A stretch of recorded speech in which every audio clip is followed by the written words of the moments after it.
China has a lot of tanks. Like, 8 to 9,000 of them. Who else would bother to maintain such a ridiculous number? The United States.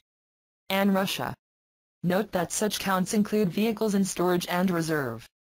The numbers for tanks and operational units are lower in every case. However, the majority of Beijing's tanks are old designs, particularly Type 59 and 69 tanks more or less directly copied from the 50s-era Soviet T-54 tank.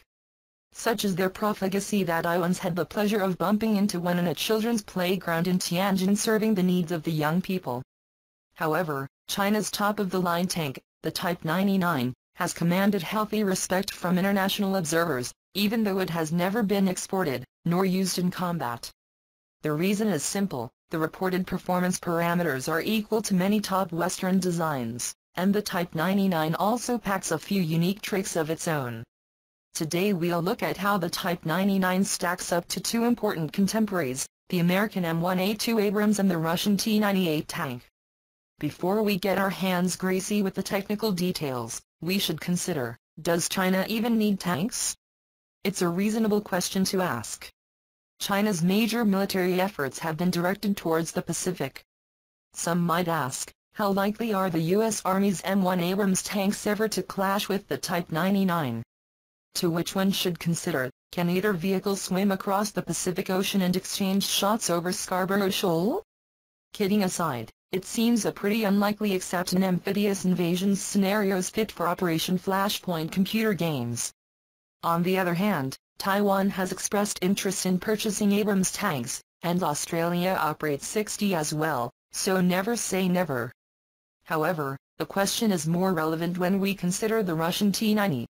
Moscow currently maintains good relations with Beijing, with which it shares a border, but the two powers are not close allies, having nearly come to war during the late 1960s. Most importantly, Russia is selling its weapons to India and Vietnam, including systems which are quite clearly earmarked to oppose the Chinese military, such as the BrahMos cruise missile, and, well over 1,000 T-90 tanks, many of which are deployed along its Himalayan border. China fought a war with India in 1962 over that border, and another with Vietnam in 1979 to punish the nation for opposing the Beijing-backed Khmer Rouge regime in Cambodia. Vietnam would like to order T-90s as well. Today, the Chinese military persists in seeing India potential future superpower as a threat, and has extensively militarized their shared border and built roads allowing heavy military vehicles to pass through the steep mountains. China is also allied with Pakistan, which has repeatedly warred with India, and occasionally transfers military technology to it. Lastly, one should consider the scenario of a potential civil war or government collapse in North Korea. What Beijing's policy would actually be in such an event is the trillion-dollar question, but one scenario would involve Chinese ground forces intervening to restore order in North Korea, leading to potential clashes with Korean troops. So, even though an actual armed conflict would be unnecessary and vastly counterproductive for everyone involved like most wars, here are some contexts in which tank combat could occur on China's borders, particularly versus Russian-made tanks. Enough politics, on to the lumbering death machines. First, to introduce the contenders.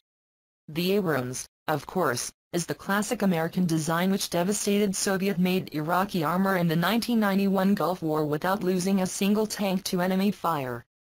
The Abrams isn't exactly new, but the Army has continuously tweaked the ammunition, armor package, and sensors to keep it up to date. The T-90 is Russia's first post-Cold War tank.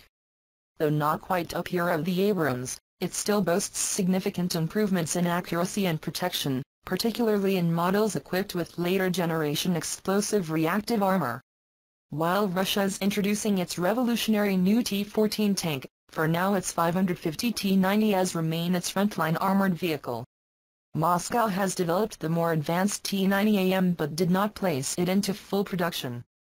However, 354 of the similar T-90 milliseconds export variant have been sold to India for deployment on its border with China. In total, India has over 1,200 T-90s, while Algeria eventually intends to operate over 800. China's Type 99 combines a hull that closely resembles an elongated T-72 with a Western-style turret inspired in part by the German Leopard 2. First appearing as the Type 98 prototype tank in a National Day parade in 1999, the vehicle was redesignated the Type 99 and entered service in 2001. At 57 tons, it comes in between the 70-ton Abrams and the 48-ton T-90 terms of weight.